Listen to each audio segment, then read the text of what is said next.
Okay. Hello, everyone. Welcome.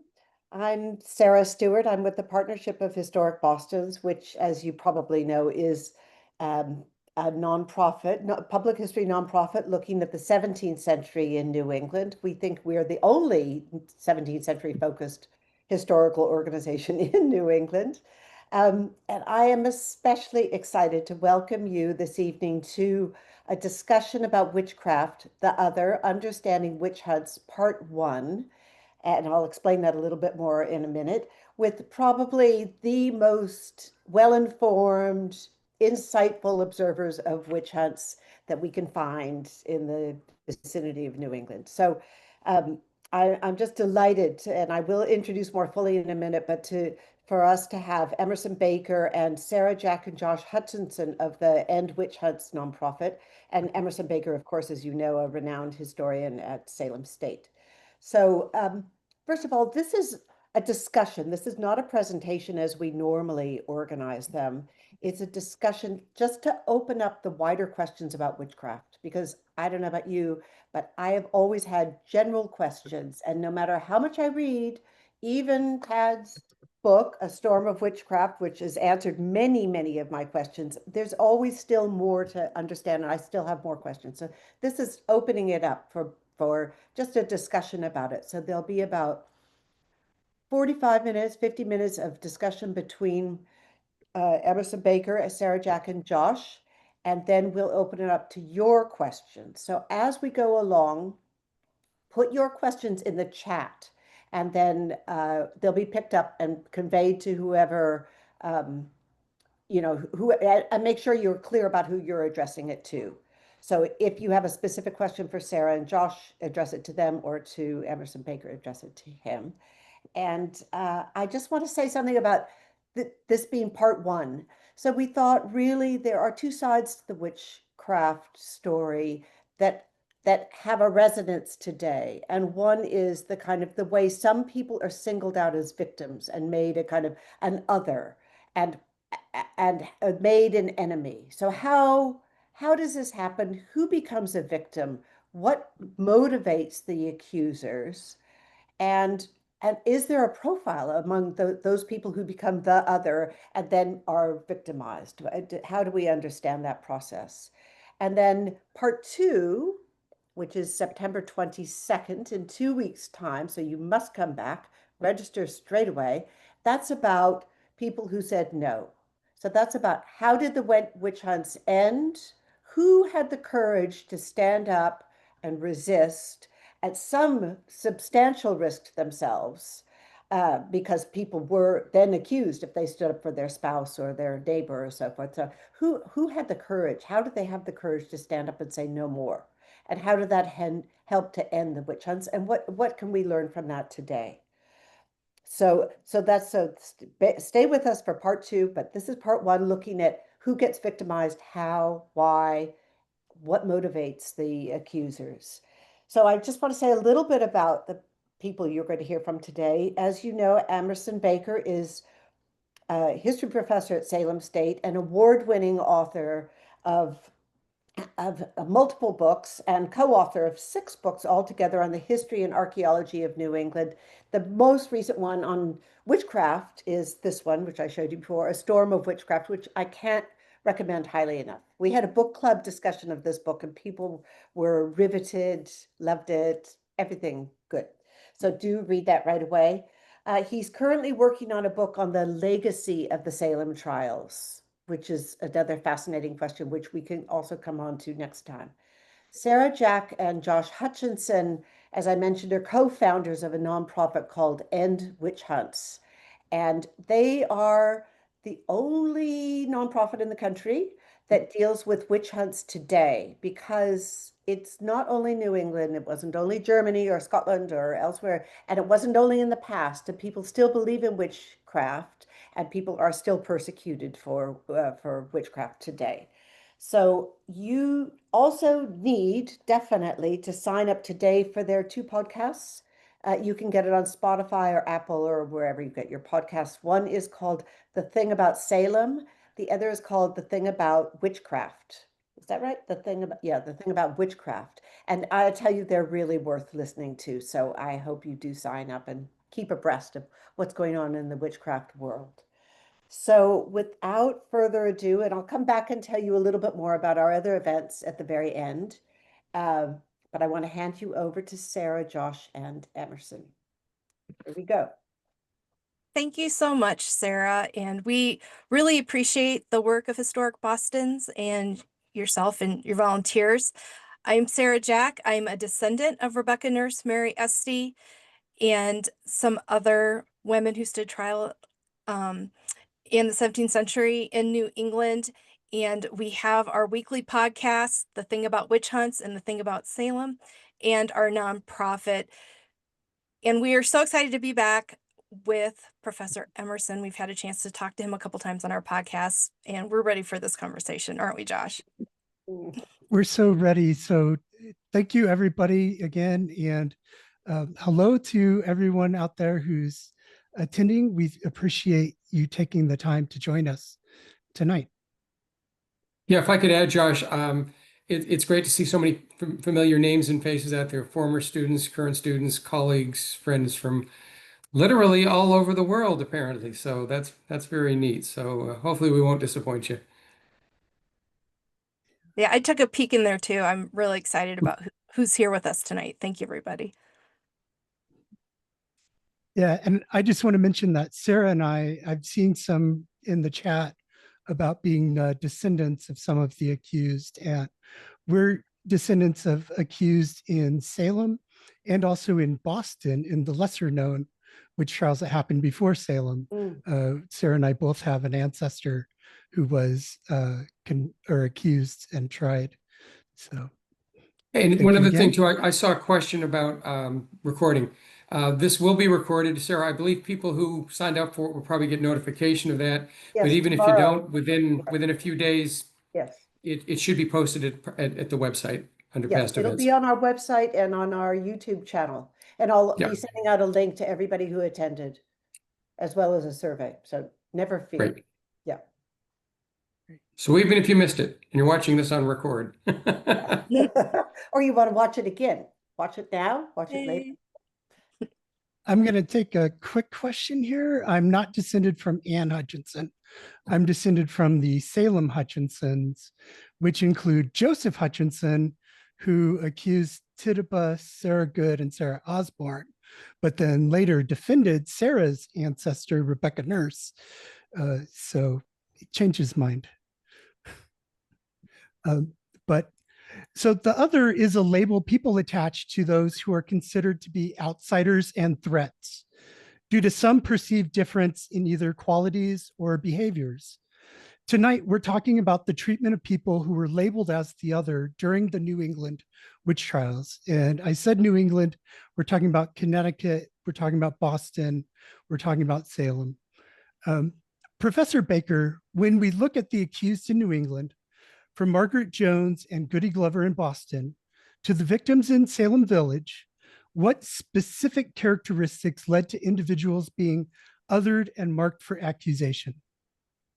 Sure. I mean, I think we can come back to this later, I think, but essentially, witchcraft is a form of scapegoating, right? And what you're looking for are people who are different and not different in a good way. It is not governors of the colony or the leading men of the colony who are singled out for attention for witchcraft accusation. It tends to be the other extreme, the people who are the most vulnerable, the marginalized, the poor. Witchcraft is generally considered, like a working class crime that takes place on the wrong side of the tracks.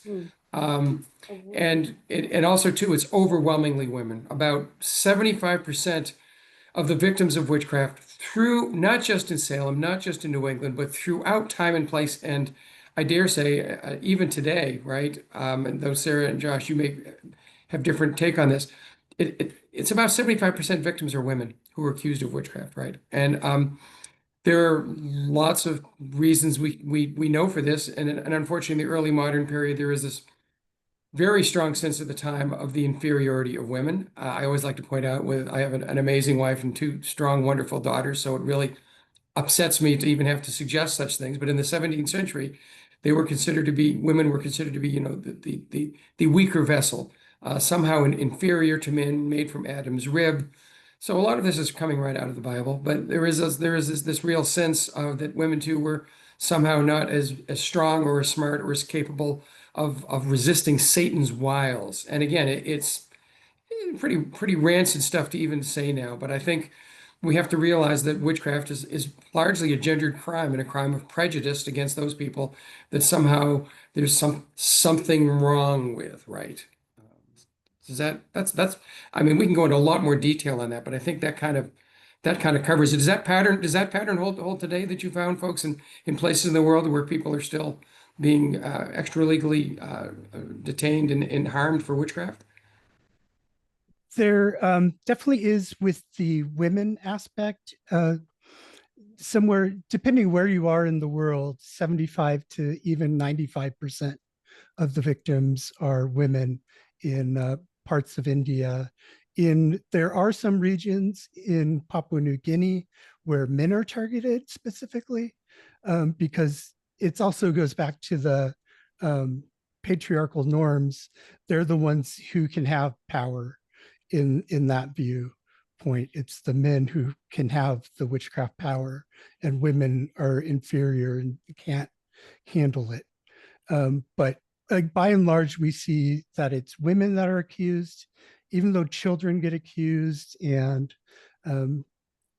other people get marked as others, like people with disabilities, people with dementia. A lot of people, we've heard a case of a woman was chained in a hut for 20 years because she had dementia, and so they labeled her a witch.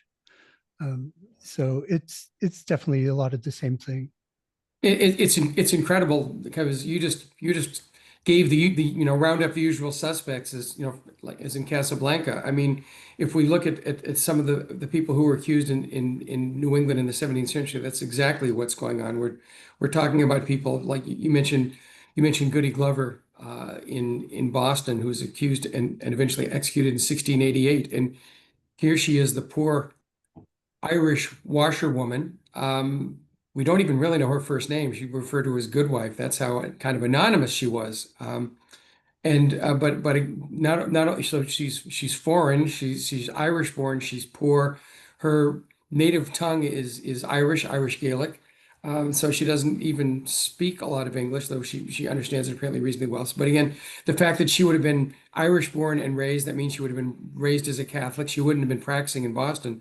But all of these things would have made her stand out. Or look in Salem, someone like Sarah Good and several of the others who are considered to be distempered, or other terms that are used to suggest they're having some mental difficulties, right, to greater or lesser degree. And if you have not only Sarah distempered, but she's an impoverished beggar. Her parents are reasonably well-to-do, but she and her first husband and then her second husband have found on very hard times. They are wandering beggars. They don't own a home. They're basically begging for food and asking if they can sleep in people's barns. And of course, when she shows up at the parish house, maybe one time, 2 minute home, Minnie, the home of Reverend Paris, he denies her charity, and he sends. She goes away muttering, and he assumes he's being cursed by her, that she's clearly a witch. You see, so this is how that kind of happens, right? Yeah, that stage of life where a woman might find herself as a widow, like Goody Glover did. Sarah Good was, had married down. Unfortunately, we still see that widows being accused. Sometimes Yep. the resources they have might be wanted by their family, but they're a scapegoat for maybe something bad, really bad, that has happened to a family or community, and the community is looking for, why is this happening? This isn't normal. This is really unfortunate. And so you get that scapegoating. And in the colonial witch trials, it was a great time of anxiety, disease, warfare, economic instability. how did these societal pressures contribute to communities like Boston and Salem scapegoating certain individuals, like you have mentioned? Sure. Well, I think, well, back up for a second before I get to that. I got to follow up on what you were saying. So first off, though, I do want to dispel a little bit of the myth that it was a female crime, but we tend to have this, I won't say the myth, but the stereotype or generalization of all, octogenarian hag women widows. It could be pretty much women, even like anywhere from like 30 to 60 or so, tended to be the general age, though frankly, back then in the 60s was quite old. And yes, really important, women who were vulnerable. In the 17th century, another problem was women had almost no legal rights. They are known as femme cauvaire. They basically, their husbands or fathers or brothers or sons technically hold the rights for them. And that includes the rights to things like appear in court. And so a widowed woman is much more vulnerable to accusation because she may not have a male handy to defend her against charges. And particularly too, because witches were considered to be barren. So many of these women sort of were the ones who were accused. So here's one of these self-fulfilling prophecies, right? Many of the women who were accused didn't have sons. And in part, that's probably the reason that they were considered witches, because they could accuse them of that, you see. So anyhow, is that helpful? Yeah. I'm sorry. You asked a question that you need to repeat now, Sarah, so I can move on to it. No, I want to back up, but I won't. Except for Anne Hibbins and both Goody Glover, no sons, both widows, and those are the last two women executed in Boston. So just Exactly. Yeah. Yep. Yeah. Yep. Goody Glover, as far as we know, just the one daughter. Yeah. Yeah. Yeah. I was, curious about, we have all these societal pressures, and how did scapegoating these vulnerable alleged witches help the community feel like they were gaining control or solve? Right. Why attack? go after them when they're not influencers, right? Um, I mean, I think a lot of it is the fear that people have. I mean, to some degrees, right? That essentially, to some degree, right? If I think people have there are a lot of insecurities and fears, and I think a lot of this, Sarah, goes back to what you were saying about the nature of this society, and that today we tend to think of 17th century New England as being this huge success story, because especially we in New England like to say, yes, Boston is the hub of the universe and the hub of America, and kind of it all started here. And well, of course, we know we didn't. That yes, there's the Mayflower and the Winthrop Fleet, but yes, there were other settlements and other places well before here. But still, we sort of have this sense of those Yankee heritage and Yankee roots, and manifest destiny and from sea to shining sea, right? But it's not true. In the 17th century, people were struggling to survive here. As late as 1700, the Governor Bellamont wrote to his wife back in England saying, like, if the Indians get their act together, they'll drive us into the ocean and I'll be home really soon. And I think, there is just this fear of the wilderness that these people are moving into, the unknown occupied by Native Americans who tend not to be Christian, and if they are, they're allied with their French Catholics, which to an English view is perhaps even worse than being a non-Christian. And you just get this sense of sort of dread and foreboding in the woods, and the remoteness of the whole community, the fact that you're carving to build a place out of the wilderness. And in this sense, even the well-to-do people are close to being marginalized. They're one bad crop away from disaster. And I think what happens is when you see some of these people who are marginalized, you sort of see your worst fears there that could be realized, right? And I think that it sounds very weird to us, that wouldn't you offer these people a helping hand? And in many cases you do, but in other cases, there's this sense of, but there before the grace of God go I. And then you're wondering, am I really amongst God's saved, and all sorts of things. So I think in many minds, it can be seen as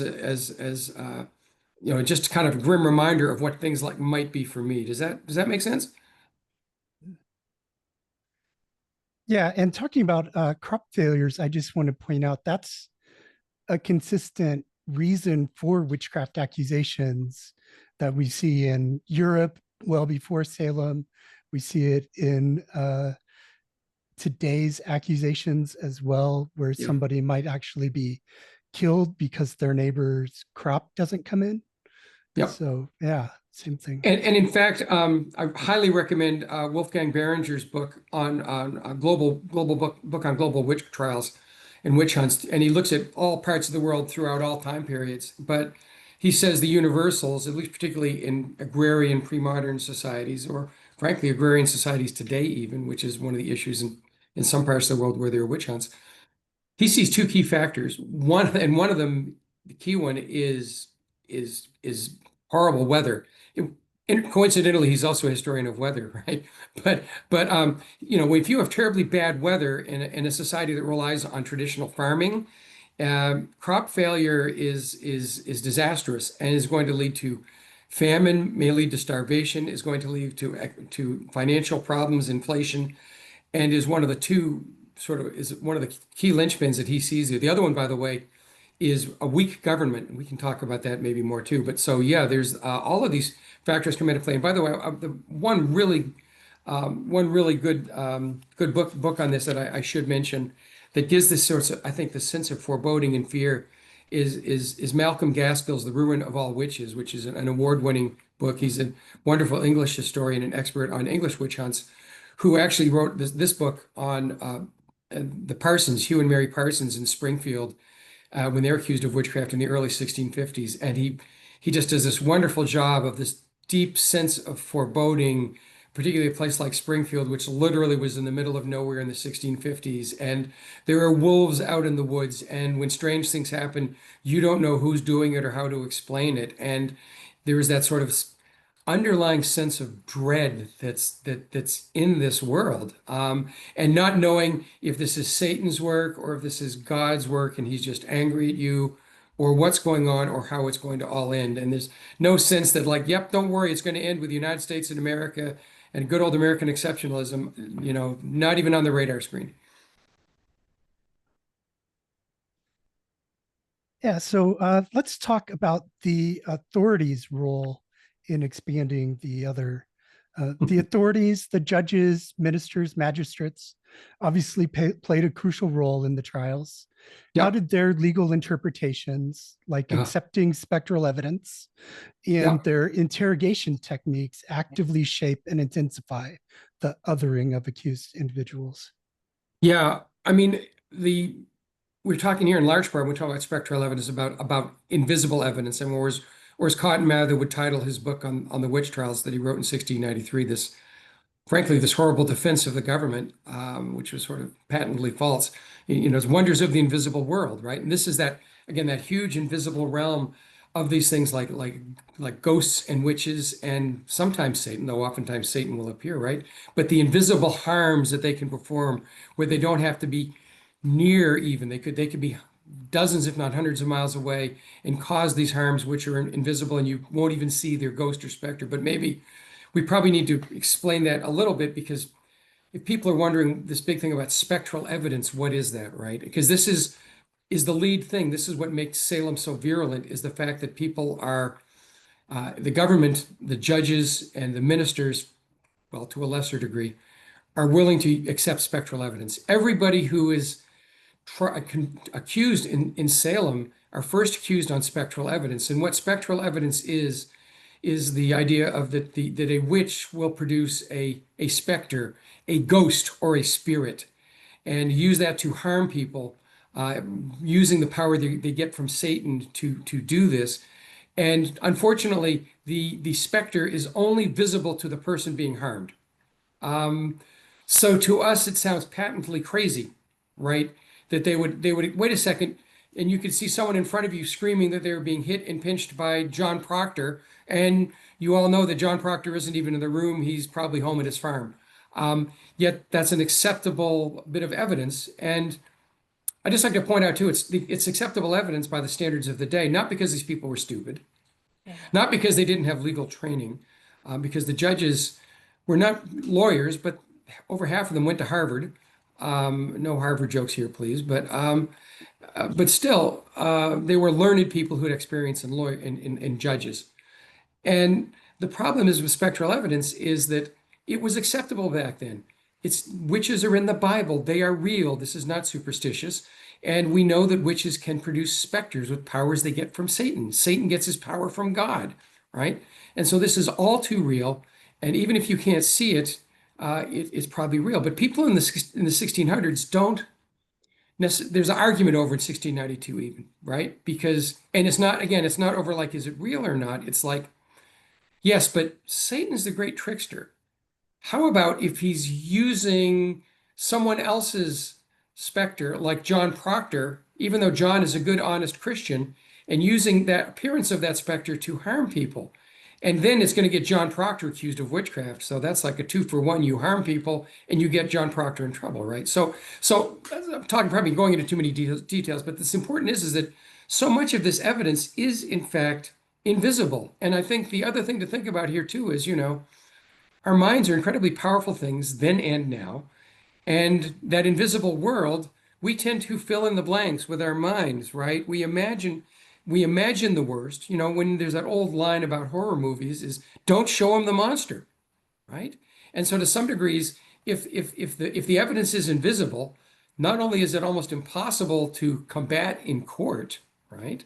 But it also means that people's worst nightmares, worst horrors, worst fears can be realized as they see the ghost claiming that someone is afflicting them.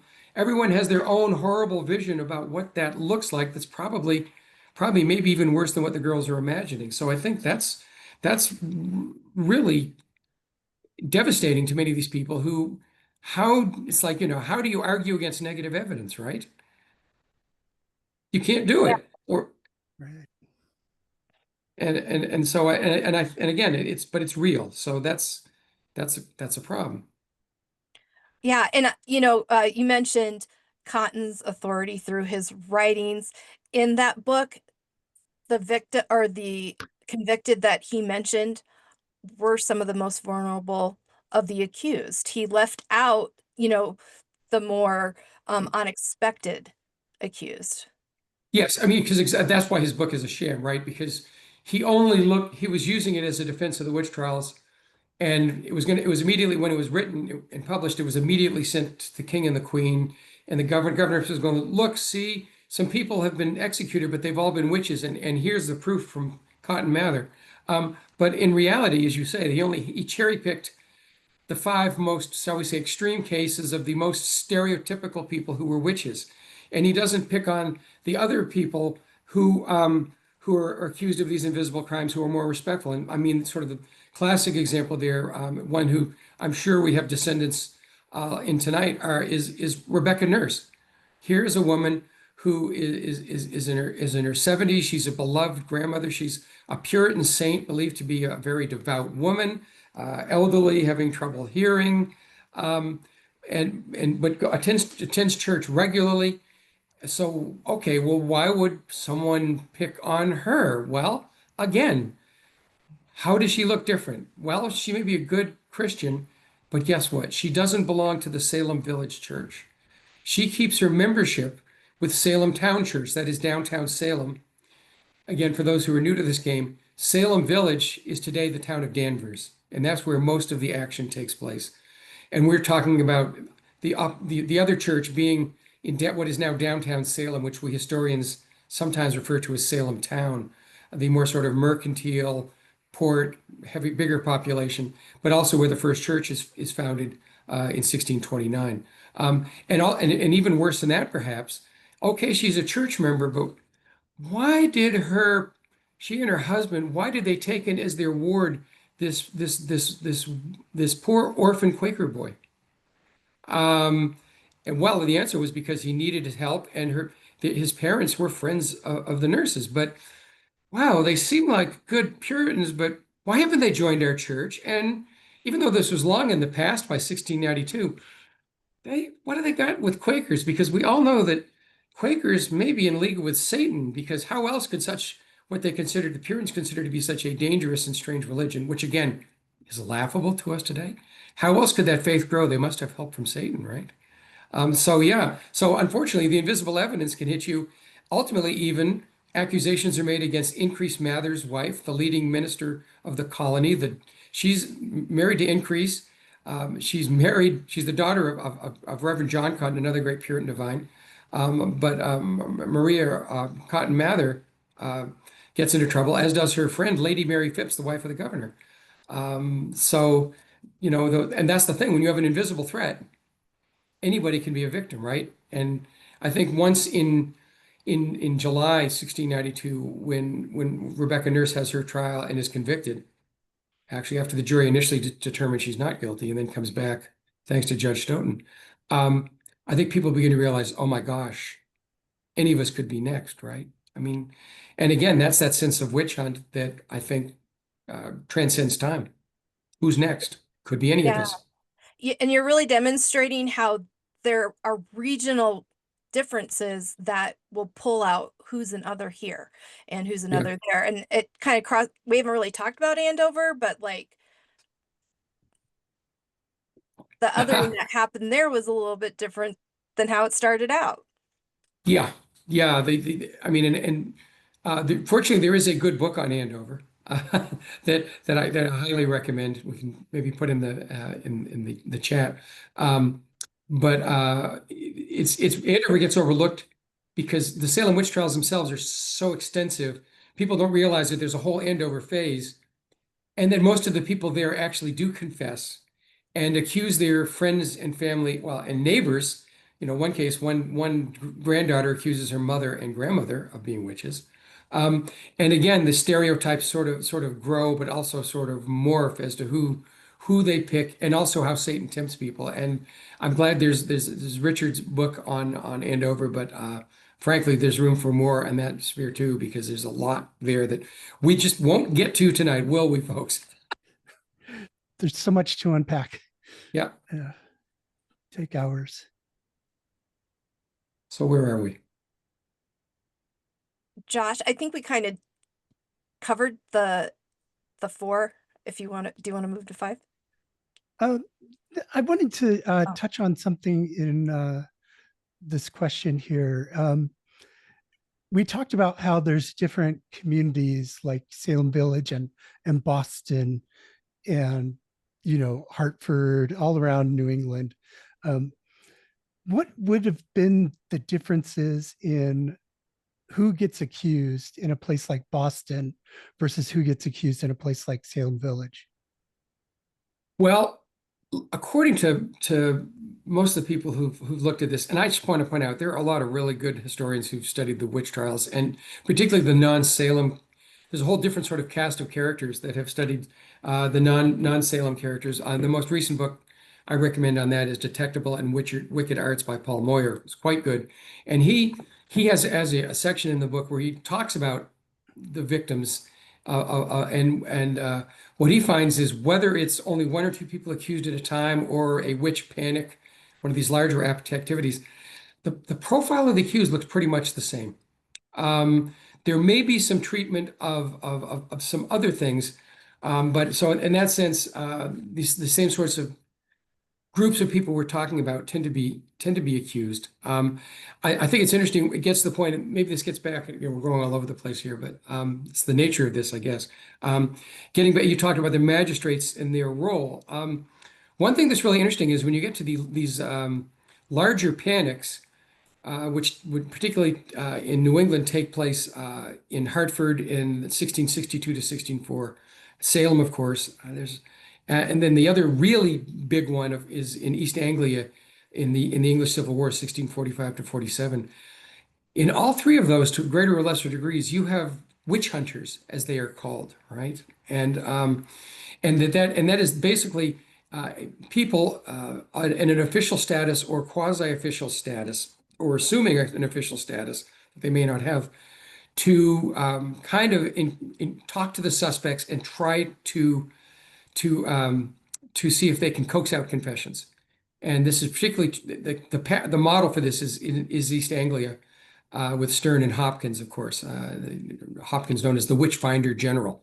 But you see the same thing too, to a lesser degree, actually, with people sort of authorized by the court in Hartford to sort of encourage this. And even in Salem, where the ministers are acting in an unofficial capacity, working with the judges, literally pulling some of the, and this is where it gets back to Andover, pulling some of the accused aside and essentially saying like, come now, don't you want to really lighten your soul, or since you're a witch, what's left of your soul? And talk to us about you're being a witch, and how did you accept Satan's offers, and what did he promise you, right? So I'm not answering. I can come back and double up on the question. But I thought that was important to point out, Josh. So I think to me, on the communities again, I think I'm not sure there's any difference if the people are the same. But what I will say is I think we need to get rid of this stereotype of these early New England towns as beautiful utopian cities upon a hill, or as Michael Zuckerman titles his book, peaceable kingdoms, right? These are, these are not, or Kenneth Lockridge on Dedham, not closed corporate Christian utopias at all. These are places that are full of dissent and difficulty and disagreement, because most of these towns have people from different parts of England who have different political, different religious views. So for example, in Newburyport, with an interesting accusation of witchcraft in the Morse family in the late 1670s, Newburyport, there's a huge conflict going on that it's related to between Presbyterians and Congregationalists. And again, that seems like a laughable dispute to us today, because basically it's an issue of, does each congregation run themselves, or is there a council of elders that sort of helps policy a little bit? And these were more than fighting words in the 17th century, and it spilled over into accusations, you see. So I kind of like one book that's on our early history of Watertown, that's actually called "Divided We Stand," which gets that sort of sense of dissension. Or a place like Salem Village, where there's one of the parishioners writes to George Burroughs when he's minister, complaining of the community where it is brother against brother, neighbor against neighbor. So you just have this sort of this strife, which again, on the surface, people make things go relatively smoothly. But again, all it takes is a crop failure, or a minister that people disagree on, or the arrival of a new charter and a new governor, to quickly destabilize the population in ways that, again, we just don't think about. We think about, oh, the good old days of those small, little, nice Puritan villages where everybody was happy and like-minded. Nonsense. I didn't answer your question, though, did I? Or did I? Yeah, you did. And I just wanted to say on the disagreements within communities, once the society was destabilized, like you mentioned, they sure had long memories about disagreements, and words that people said, like "the devil take you," became curses, and people get accused for things they did 30 or 40 years ago. You're absolutely right. And if you look at some of the, and I think we remember too, is that well, of course, maybe New Englanders then and now we do have those long memories, right? But having said that, it's certainly, people knew. Remember, it's not just, people weren't worried about witches in Salem only in 1692, or not for that matter worried about Goody Glover only in 1688. Some of these people were what we might classify as today as like habitual offenders. People always had their radar out for some of these people, and many of them are accused multiple times. We know, for example, Bridget Bishop is not the first accused in Salem, but she's the first to be tried. Why? Because they had the longest bit of evidence against her and the most widespread type of evidence. And some of the depositions against her and testimony went back 12 years to when she'd been accused of witchcraft before, when she and her husband had been accused of literally fighting in the street of Salem on the Lord's Day. And these are, again, those long memories, absolutely, Josh, that people have. But it's what happens is when things reach the boiling point, when those tensions boil over, when people are scared for other reasons, when one accusation is made of witchcraft, all of a sudden, like, well, okay, we better watch out for Bridget because she's at it again. And so that's how that's there, because, again, I always make the comparison of witchcraft to terrorists. Terrorists are always there in the world, but, 99 times out of 100, we're not thinking too much about them. But if you hear large explosions or sirens, sometimes you go to a bad place really quickly. And that's what was happening in places like Hartford in 1662 or Salem in 1692. And on a smaller scale, with these individual accusations throughout New England, really throughout the 17th century.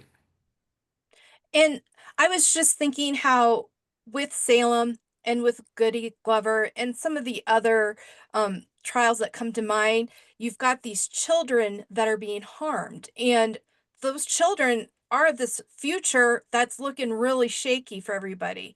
So, you gotta stop this witchcraft that has been identified as causing these children to be harmed. And who would harm children? Well, it's these other bad people, not me. Exactly. And if you look almost invariably throughout all these trials and cases going back to the 1640s and 50s, more often than not, it starts with an infant dying or a child becomes sick with no logical explanation by the admittedly unsophisticated science of the day, right? And so it is, parental and neighborly family fears of someone harming our children, right? And that is what really will set off parents in neighborhoods. And of course, Salem is stands out here. But even before this, I mean, look at again. I'll go back to Goody Glover because kind of textbook. It's the four Goodwin children between the ages of like 4 and like 13 or 14. The middle children, the infant isn't afflicted. The oldest son is not. But those children, when they start becoming afflicted, that's when the parents sit up and take notice. And when one of them sort of suggests Goody Glover may be behind it, the accusations start to fly. And in fact, there are so many parallels between that case and the way Cotton Mather writes about it in his book on it that are reflected in Salem that one really wonders if some people in Salem weren't reading that book. And I never want to suggest that I really am not one of these people that thinks that people deliberately singled people out. I know how to get back at those gosh darn nurses. We're going to accuse her. No, I don't think there was some fakery going on, but I really don't think that's happening, things like that very often. But it's so easy with so many things going wrong to immediately look at that list of kind of like enemies and people who don't act quite like you do and may not attend worship regularly and may speak with an accent and all these kinds of things.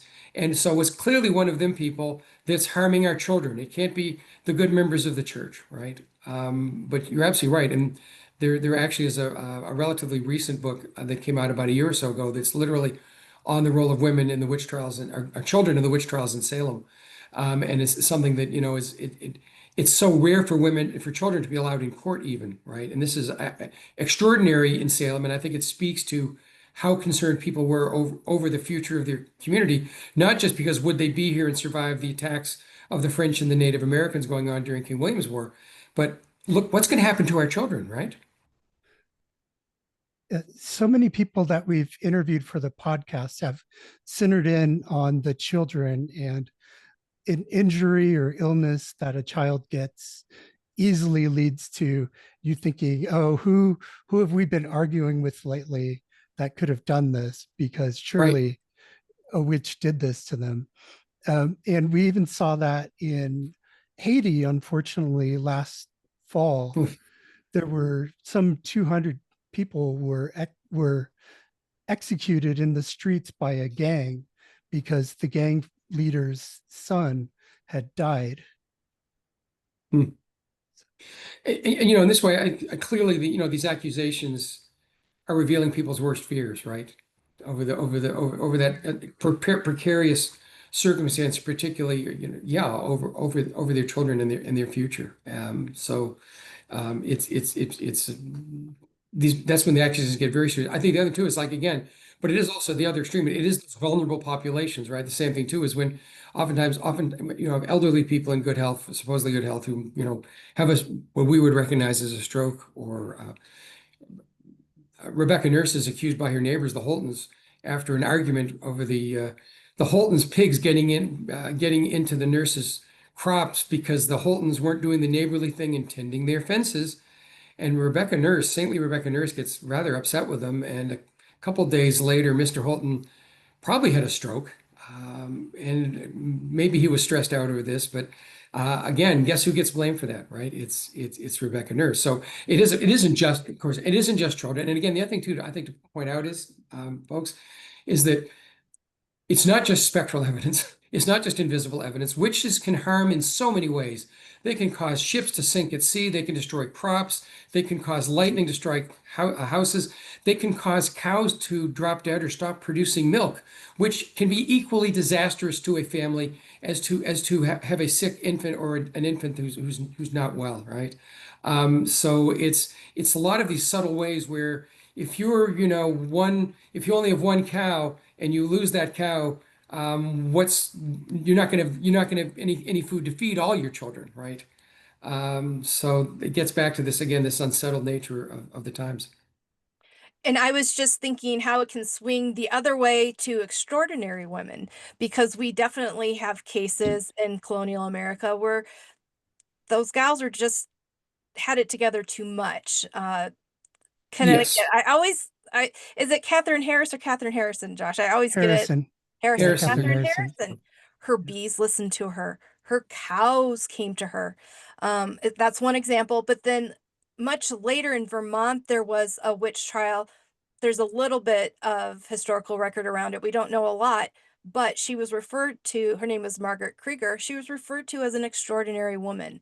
So And again, too, there is this kind of another myth of like the witch midwife, right? That most women who were accused of witchcraft were not healers, but some of those who were, uh, uh, they tended to get accused oftentimes because they were too good at what they did, right? If you healed someone that was near death, uh, it could be how exactly did they do that, right? Or it could just be way too smart, like Anne Hutchinson, who was really way too smart and showed too much sort of role of taking like a role of a man in leading prayers to be considered a dangerous threat. And clearly, again, maybe the things that scared the Puritans the most was a smart woman. And there you go. So maybe she's in league with Satan too, right? So yeah, there's certainly that issue of people who are too good at what they do and too much of a threat, right? Yeah. Mhm. Yeah. Sarah, I'm thinking that we ask the last question and then we take questions from the audience. sure. One of the other elements of all this is there's this generational stigma of witchcraft accusations. It sticks with families for generations and Yep. beyond the direct descendants. How does this deep-seated othering and marginalization end up shaping New England communities for centuries after those Yeah. Oh trials? boy, you're just leading right into my new book where I look at the long aftermath of the Salem witch trials, really from like 1692 to present. And when I wrote Storm of Witchcraft, I started playing with some of these themes. But this idea of what we now recognize as transgenerational trauma is incredibly real in these families where the suffering continues. Because first off, it's not just a stigma, it's the fact that you're probably a witch too. And in fact, the case on this in my earlier book, The Devil of Great Island, which is set in a debauched Quaker tavern in Great Island, present day Newcastle, New Hampshire, in 1682. It's supernaturally assaulted by a stone throwing demon, a lithobolia. Um, the woman who's accused of causing this supernatural attack is Hannah Jones, who unfortunately her mother, Jane Walford, had been repeatedly accused of witchcraft over like a 20-year period. And so in 1682, when someone was accusing the daughter, they said that Hannah and all her generation were clearly witches. Again, that is all of her four sisters. So Hannah, here you go, Hannah and her sisters, part two, I guess, huh? Um, so yeah, this is something that is believed to pass on in families.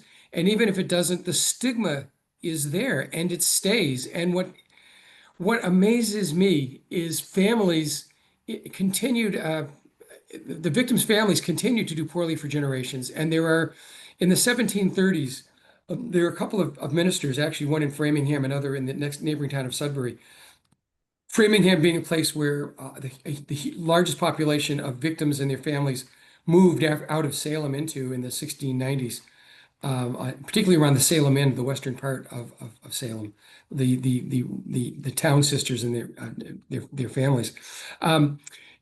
That's those families. These ministers, when they're giving election day sermons, you won't believe this, folks. In the 17th century in Massachusetts Bay, where there was no division of church and state per se, or not enough. When the legislative session started, it was started officially with one of the ministers of the colony coming in and giving an election day sermon, giving, some good words of wisdom, some godly words, but also like some talking points about acts they might pass this year.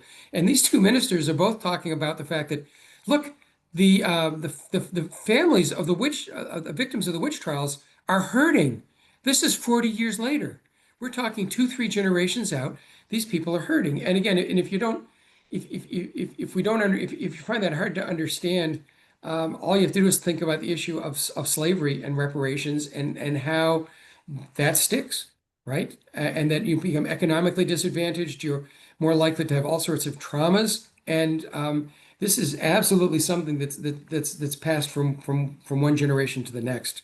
And I think it's really critical to try to understand this because it's it's interesting today. Some of these course, I say, having said this, the good news is for many people today, it's a badge of honor, like you folks, right? Yeah, and yes, I when I was writing Storm, I found out that I knew that Roger Toothaker was my ninth grade uncle, but until I was writing Storm, I didn't know that this fellow with the odd name, who was a doctor and not a dentist, was died in prison in 1692.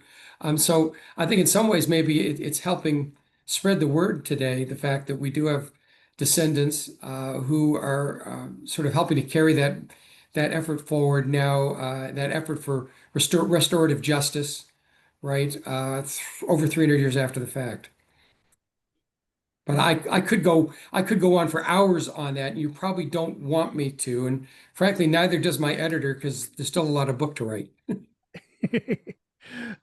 Yeah, I want to point out Sarah's got a really interesting segment of her family tree where there's 3 generations of women accused of witchcraft in 2 different locations. So it's Mary Hale, right, in Boston, Yes. and then Winifred Benham and Winifred Benham Jr. get accused in Connecticut after they leave Massachusetts. So Yeah, and in some cases, even it may have, across the Atlantic, we think too, that there were families who were accused. There's even a possibility that one of the witches in Salem had been Bridget Bishop. There's a question as to maybe, I think it was as to maybe there might have been some accusations against her, for example. Now, unfortunately, I should explain to people, we don't have the kind of record survive to give us we don't have complete records by any stretch of the imagination. So it's very, if you're trying to do research in this time period, it's basically imagine working on a jigsaw puzzle, not knowing how many pieces of the puzzle you have, and not having the box to show you the picture of what the completed puzzle looks like. We just have maybe just one word, like one sentence, like 1647, I think it was, right? Alice Young executed for witchcraft. Bang. That's in Connecticut. That's all we know about Alice. And so sometimes we don't fully know what's going on, but also due to some degrees, that's why I think there'll never be a definitive work written on any of this stuff because there's so much room for interpretation. And frankly, angles like they keep on coming out, like this issue of the ongoing effort to restorative justice and restorations of innocency, and awareness that continues today with folks like your organization and the Partnership for Historic Boston's as well too. So bravo. thank you. Thank you. Yeah, there's a lot of us who have come together, whether, we're descendants or history experts or just, history buffs who have we worked on the exoneration in Connecticut in 2023 to get an apology for those accused. And then there's still 8 out of Boston who haven't had their exoneration. There's work on that right now, and change.org/witch trials. That's the petition. If anyone here wants to put your name there and say, yeah, I'd like to see Goody Glover have her name cleared. So, and there's people in our chat who have been working with us on that. And so thank you everybody who And helps hopefully, spread that awareness. And I mean, their names need cleared because they were innocent, but talking about it and working to clear their names helps us understand how to look back at their experience, thus look at our modern world and how we should be looking at some circumstances. and Sarah, if I can add to that too, because I remember when Elizabeth Johnson Jr., the last convicted victim of Salem, who was pardoned, I remember that I think it was the New York Times asking me, well, does it really matter? And I'm going like, well, considering, again, of this everlasting stigma that she and her family bore, the fact that about 30 members of her extended family were accused. I think a pardon from the governor and the legislature isn't too much to ask for, and frankly doesn't cost them a gosh darn thing. And it is important to people today. I remember when in 2016 when we announced the discovery of the confirmation of the execution site in Salem, uh, we had people. My voicemail blew up with from families who were ninth, 10th generations removed, saying, thanking the city of Salem, thanking the Gallows Hill team, of which I'm proud to be a part of, who undertook this work. We didn't discover anything, but we just confirmed it, and our goal is to make sure it's never forgotten. But the point is, these people would say, "Thank you so much. This is unfinished business to us," right? And you talk to the descendants, and and sometimes when people leave notes on the benches at the witch trials memorial, and they're very wonderful personal messages from descendants, Giles, I'm your ninth great granddaughter, and I have my family here, and you are not forgotten. We still love you. We still remember and honor you. Right? This is very real indeed. So I again I absolutely honor the work that you and others are doing to see those names. This is not just some sort of academic exercise. And with Elizabeth Johnson Jr.'s exoneration, it's very special because there were youths were behind Yeah. that and fueling that. And so I think that's a beautiful thing since we, look at the childhood experience in the witch trials, but the youth of today are a great example when they work And for yeah, social justice. Yeah. and and the one before that were spearheaded both by teachers. The one that pardoned the Salem Five, a former student of mine, and the earlier one, Paula Keen. Yeah. So yeah, exactly. So good thing we have good teachers and students hard at work on this stuff. So the next generation's already in training. Right. That helped in Connecticut as well in 2023 to clear the names of everyone indicted there. There were two young people, a 9-year-old boy and a high school freshman that came and spoke, and they moved the people in the room, the senators and representatives in the room. Those were the ones that they responded to. Yep. Yep. This was so great. Is there anything else you want to say before we move to our Q&A time? We could go on for hours, I think. Yeah. I mean, I guess I know you did that. One thing I'm not sure we really talked about that we talked about, maybe talking about were like lessons to be learned. And I think, again, we could talk about this for hours, but I think I think my short answer is I think things like a witch hunt bring out the best and the worst of people, right? I mean, to some degrees, it's all about giving into their worst fears, and when they make accusations. But on the other hand, it's an amazing rallying point for communities. Look at all of the people who were willing to sign petitions for victims like Rebecca Nurse and John and Elizabeth Proctor. When doing so meant that you might be accused as well, because you seem like normal folks. Why would you side with a witch, right? And even some people who were political enemies, like members of the Putnam family. Well, I may not agree with the nurse's politics, but Rebecca's no witch, or Mary Eastie with her famous petition, which she writes. She says, well, basically, I'm condemned, I'm going to die. But she writes to the authorities saying, could you please change the rule of evidence going forward and not let the afflicted girls all get together to rehearse their testimony and hear what each other one has to say so that we won't have any more deaths after mine, right? So in that sense, I think, there are powerful lessons to be had here. On the one hand, we've got the danger of the witch hunt, that the fact that, witch hunt, particularly Salem witch hunt, and, rushing to judgment, extremism, and also like demonizing other people. When in fact, if you really look at things carefully, folks, America is divided today, where we tend to, unfortunately, people who are different from you politically tend to get demonized. But if you really look at it, we all pretty much agree on about 95% of things about the importance of family and friends and community and our freedoms and liberties, and to live our lives, and to worship as we see fit. So in that sense, I think there are lots of, again, this is stuff's alive today, right? And we need to remember that too. But again, maybe we'll talk more about that next time. We probably should answer some questions here. Sure. Yeah, the first question that I see in the chat, it says, it's a big leap from disdaining someone who's foreign and poor to accusing them of witchcraft and executing them. Lots of poor people didn't get accused. Is there an additional factor in their accusations?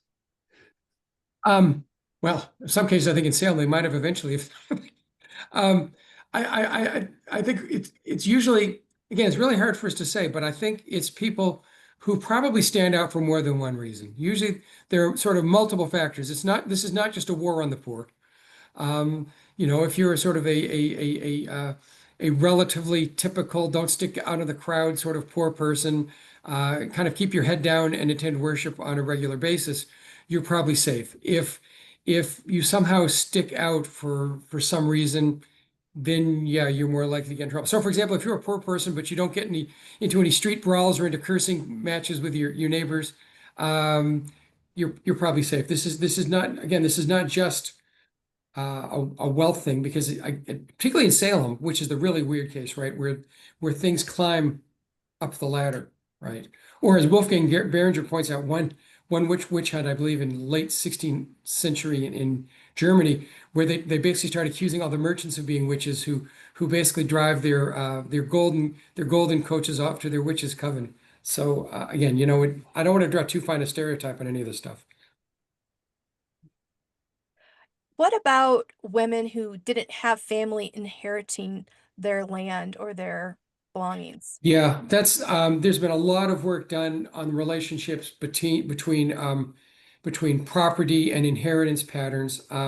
In American witchcraft, there's a number of people who've done this in Europe, but in America, the main work, the really wonderful work on this is by Carol Carlson, The Devil in the Shape of a Woman, which is one of the sort of the pioneering works from the 1980s on witchcraft in New England, where she sort of it points out the fact that particularly in the pre-Salem cases, we separate Salem out because it is so different and so atypical in many ways. But if you look at the other cases, interestingly enough, the accusers aren't like, these afflicted teenage girls. Most of the accusers tend to be 20-something and maybe 30-something guys. And they're concerned about things like the health of their livestock. If a cow gets sick, their property, that may affect their livelihood, or proper patterns of inheritance of land. And again, the unnatural idea of women inheriting and owning land and not being passed to male heirs is an interesting piece. However, big caveat, forestalling those questions. Two things I always say in my talks on Salem. One, it was not caused by ergot poisoning, that is moldy bread. And again, well, that's a topic for another night, but just no. And the other one is, they said, well, of course it wasn't, Tad. We know better than that. They were accusing people of being witches to get their land. It's like, no, not there either. Not saying people didn't have disagreement with their neighbors, and we could talk again for hours about neighborly disputes and the issue of charity denied, going back to the work of Sir Keith Thomas and his student Alan McFarlane.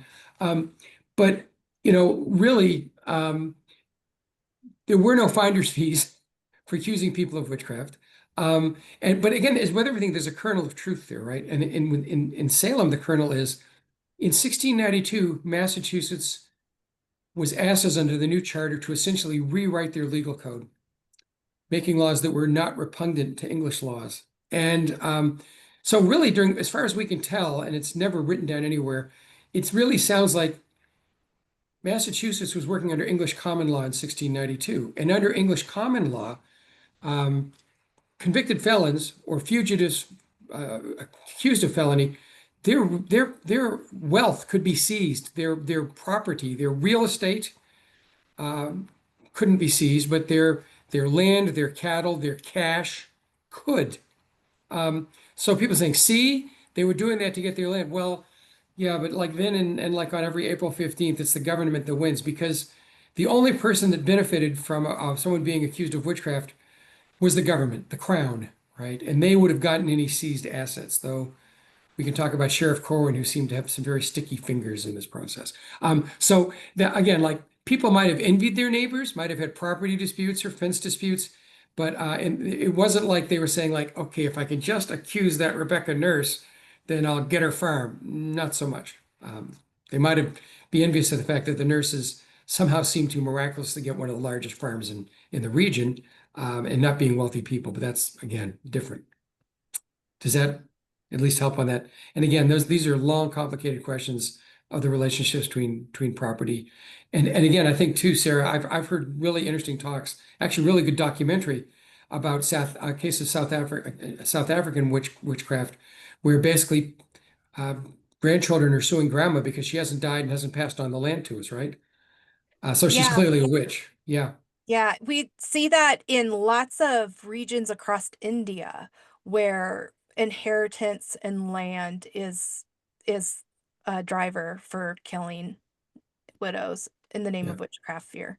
And it's all extra legal. It's not like the Indian government is sanctioning anything, but Correct. this is all extra legal violence, just as terrible, if not more so. I do want to point out there are countries still that have witchcraft as you banned on the books, and they do make arrests for people. I see people getting stopped traveling that have witchcraft paraphernalia that get arrested and that kind of thing. So we do see a little, it's mostly extrajudicial, but there is some that's actually legal in countries. It's, yeah. Um, yeah, and going back to the talk about Wolfgang Behringer's great book, Witches and Witch Hunts, we have a question about, did New England have the corner on 17th century witchcraft? How did witchcraft appear in other European settlements? Oh, wow. It's a big Excellent question. Yeah. Great question. So I think, probably the best estimates, even though they're somewhat dated, are from Brian Levesque on his book on witch hunts in early modern Europe, suggests that about 100,000 between the mid 1400s and about the American Revolution, you're talking about 100,000 accusations scattered across Europe and her colonies. And it's kind of funny because the biggest witch hunts were, of course, in Europe. And even our biggest one, Salem, kind of pales in comparison, right? I mean, in a decade-long outbreak in Cologne, Germany from about 1626 to 1635, several thousand people lost their lives. So many we don't even have all the names by any stretch of the imagination. And in fact, if you take a look at like the top 10 or even I think 20 or 30 witch hunts in this time period, Salem doesn't even make the chart with, and again, I don't mean to minimize the suffering amongst, because these are, again, not only were these innocent people, but they're in many cases, right, our ancestors. Horrible to have 19 people executed, one pressed to death, died in prison, and 150 accused. But by some of these European standards, that's nothing. And the people say, yeah, but it's all Puritans, right? No, again, it's not. And it's not all affliction. The spectral affliction is so odd in Salem. In the most case, you're talking about more mundane accusations of causing crops to be destroyed and stuff like that. And again, it's those bigger outbreaks kind of take place elsewhere. So and even but having said that, I will say it is intriguing that in English history, the biggest outbreaks are really kind of in Puritan controlled territories, right? And that includes East Anglia during the English Civil Wars. It includes Salem and pretty much all of the New England colonies. Interesting, the non-Puritan colonies in New England, like Rhode Island and to lesser degrees Maine and New Hampshire, don't have any witch executions and almost no witch accusations. But then also too, if you go further south, there are very few cases of witchcraft in Anglican colonies of Virginia, and a sort of more of a mixed, shall we say, colony of Puritans, Anglicans, and Catholics in Maryland. But Bermuda in the 1650s is dominated by, guess what, Puritans. And yeah, there's a witch hunt there too. So, but again, if you look at the big picture, and yes, also too, you say, yeah, well, the Presbyterians are kind of cousins of the Congregationalists, and the Scots were quite known for their witch hunts too. But again, if you look at the big picture, um, New England, it's funny, right? Why is it New England? Why isn't it the Cologne witch hunts? No, Cologne's a beautiful city. It's a great place. No one talks about witch hunts here. It was years ago when I went there, and there were no tours about witchcraft or anything, I think, so Salem stands out, ironically, not because it really necessarily deserves it any more than maybe a few hundred other places. How do you interact with Sylvia Federici's work linking property privatization and accusations? Well, again, I think there are some links short answer is, I think there's some links between property and witchcraft accusations, and yes, also privatization. This gets back kind of to even like the whole sort of charity refuse model, frankly, because this whole idea of, if you look at what's going on in this early modern period, a lot of historians, particularly older waves of kind of like Marxists and social historians, tend to talk about the upheavals of this time period in throughout Europe, the enclosure movement of peasants being thrown out of their villages, the upheaval that creates the breakdown of traditional society, the rise of market economy, and sort of the rise of merchant capitalism, and those sorts of forces, which are all very much tied in to basically increasing misery amongst larger numbers of people, right? And when you have, again, more displaced people, peasants who haven't been like maybe perpetually happy, but at least surviving long term amid the same families in the same English village where they've lived for 300, 400, 500 years, those things become completely destabilized pretty rapidly. And I certainly think there are links there, right? I'm not going to go into the specifics on European witch hunts too much, because again, I do not by any stretch of the imagination consider myself an expert on that. And there is as much, if not more, literature written on European witch hunts than on Salem. And you could fill multiple bookcases just on you could probably fill a bookcase up with just pick any European country on this. But certainly, yeah, their property, I think it is an interesting issue, and you could write multiple books just on that aspect of it. Do you think that the shift against spectral evidence by saying that the devil could appear as a good person was a sincere shift, or was it an excuse to bring the accusations to a close? Well, I think it goes back. I think the authorities debated this forever. I think, and I think it was in play even before people wanted to bring it to a close. I think here's the thing to think about, Josh.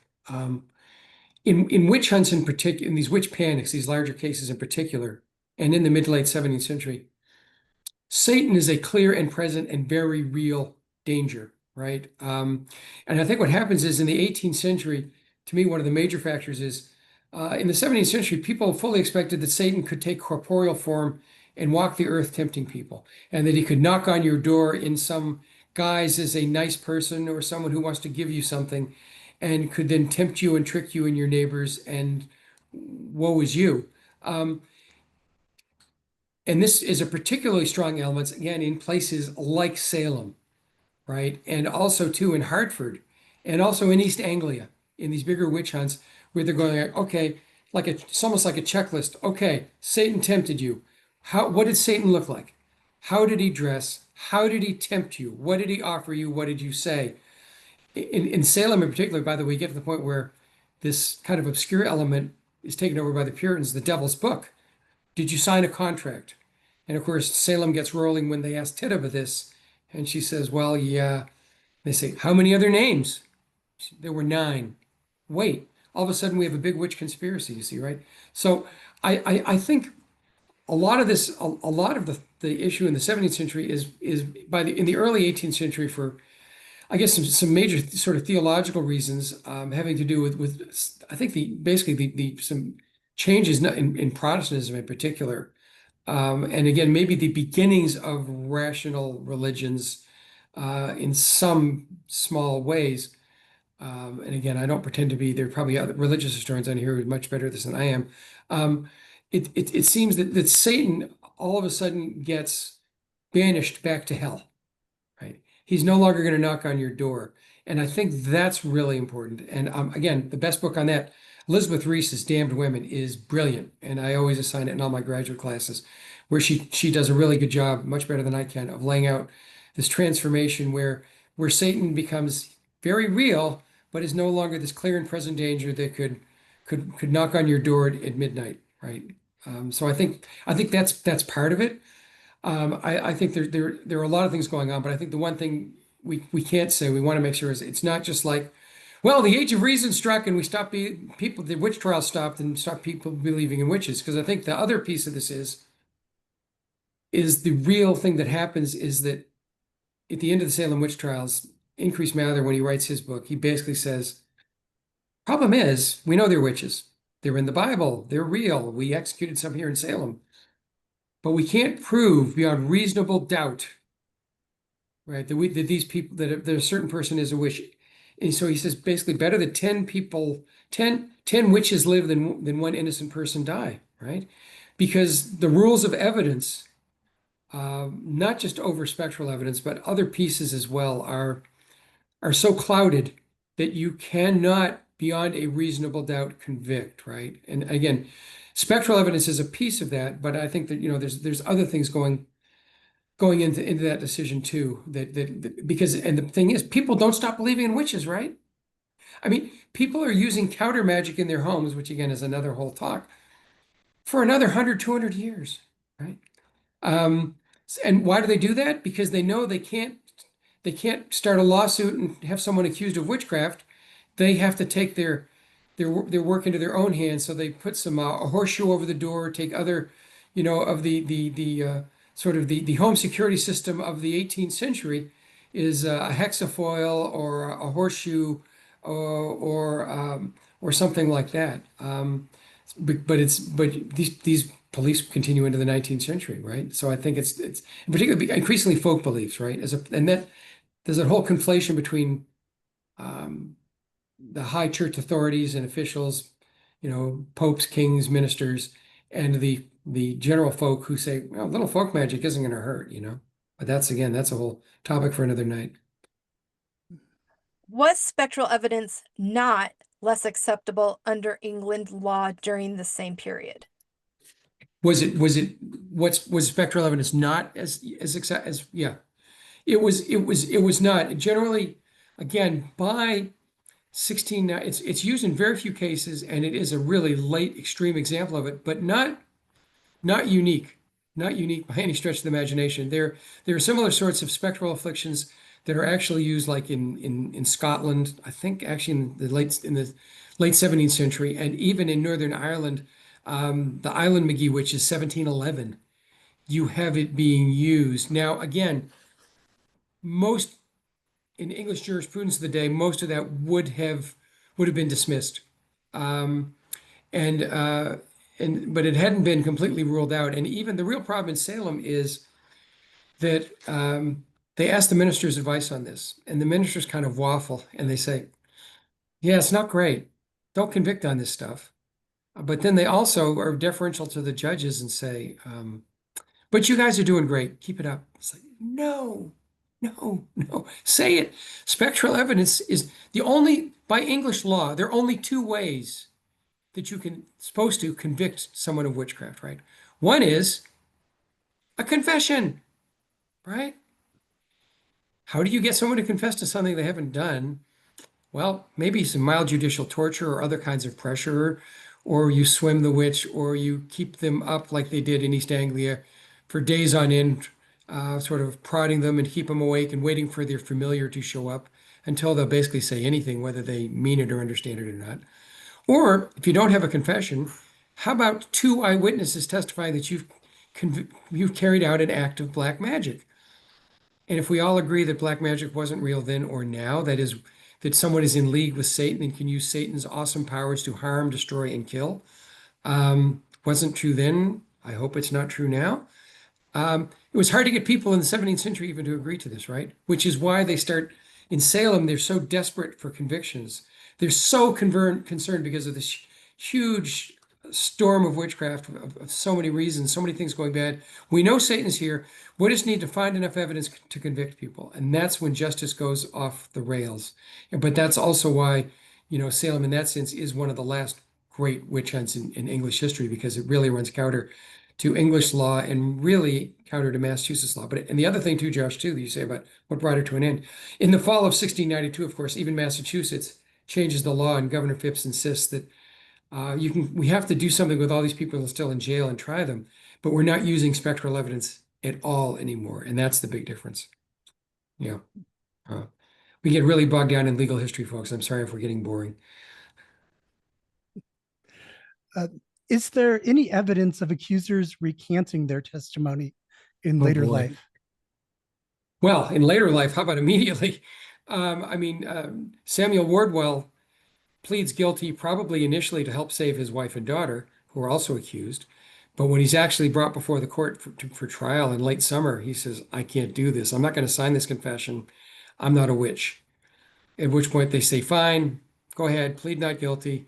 Right. And he, like everyone else who pled not guilty, quickly tried, convicted, sentenced, executed. But later life, yes, too. The one afflicted child who confesses is, of course, Ann Putnam, who joins the Salem Village Church in 1706 and has to make an elaborate statement, really, of apology and asking for forgiveness, and basically to lie. She wants to lie in the dust, and and is sorry for having led to the deaths of Mary Eastie and Rebecca Nurse in particular. And so that was a very important moment. And again, I think shows and one thing about Salem too is, again, and all these trials, is the importance of apology, right? And also on behalf of the Nurse family, who were willing to accept that and allow Anne to join the church, the power of forgiveness. And of course, the most famous, there are a couple others as well. Only one judge, of course, apologizes, and that's Judge Samuel Sewell, who has his apology, his confession read by his minister in Boston, Reverend Samuel Willard, who's a witchcraft critic as well, reads his apology in church during a day of fasting and feasting for the sins of the colony, including the witch trials in early 1697. And we think at the same time, though we can't prove it, the date, there were 12 of the jurors. There probably were at least 50 or 60 jurors involved in the witch trials, at least multiple sets. There were 4 different occasions when juries were brought in. But 12 jurors actually signed an apology as well. And again, too, that's one of these things I'm really working on now. One chapter of the book will talk about Salem Village and the aftermath. And I really look at the relationship between the nurses and the Putnams, and also Reverend Joseph Green, this wonderful 23-year-old Harvard grad who's the new minister in Salem Village, who's given this enormous task of trying to heal the community. And one way he helps engineer that is by working with Ann Putnam on her apology. There are other claims that other people did. I've heard claims, that some of the other judges did, but there are no surviving documents to suggest they ever did. And I think till the day he died, William Stoughton was the only thing he was upset about with the episode was that they hadn't kept on executing witches. Yeah. Wow. But again, wait for Margot Burns to come out on Stoughton, because she's writing a biography, and I think it's going to be outstanding, because he's such a central character in the witch trials, and to me, one of the only 2 or 3 folk that I think I tend to hold overwhelmingly responsible for what took place. What That's else you just got? fabulous. I think we're going to have to bring it to a close because we only have a few more minutes to say goodbye. But I wish that we could all clap and you could hear us, but most people are on mute. So imagine the applause. And I feel as though I'm kind of on the edge of my chair because what happens next? So we've got we've got to all the crisis and we've got, oh, you can see can you see the claps coming up on the screen? I can. Yeah, and all, Thank you. so Thank I you. feel like Thank you. what Bravo. happens now? Even though we all know the story, it's like we've got the crisis, we've got the spectral evidence, we've got everything happening, and so I'm going to be waiting until September 28th, 22nd, until we find out the next. Um, wait, where are we going? Until the next installation. And people who didn't have their questions answered, don't forget them. Bring them back next time because there'll be another chance. So I Hey, just want to mention a couple of things. All of you who attended will receive a survey just because we survey everybody after every event. And it's really important for us to know, are we on the right track? Are we making a mistake? Can we do better? Et cetera, et cetera. So it's really short, really simple. Please get back to us. Thank you for joining us. Most importantly, it's always great to see so many people. We do count on your attendance at our next, the Resistance Part 2, when we see how did this all get under control? How did it start? What role did ordinary people play in this? But I should also mention that Jean Pickering, who's an independent scholar who gave a brilliant presentation earlier this year on suing slavery on freedom suits in Essex County, is going to be picking up the questions of slavery and how it relates to witchcraft on October 28th. So if you want the complete picture on witchcraft, sign up for her event on October 28th too. I have to ask you to donate, please, because we are completely indigent and we are totally volunteer led, and we do need your support, and especially these days because some of our traditional sources of funds that have themselves lost all their federal funding. And so we are even more reliant on you as an audience for our support. Um, and if you want to use this QR code, very cleverly put together by our tech support, please do that. And then the other upcoming event we have is our walking tour on the 18th of September. But mainly I want to encourage you, 22nd of September, 28th of October, and we look forward to seeing you there. And thank you again, Tad, Sarah, and Josh, really brilliant. And I was taking notes like a student. So it was great. Thank you again. And thanks to everybody who attended. Yeah.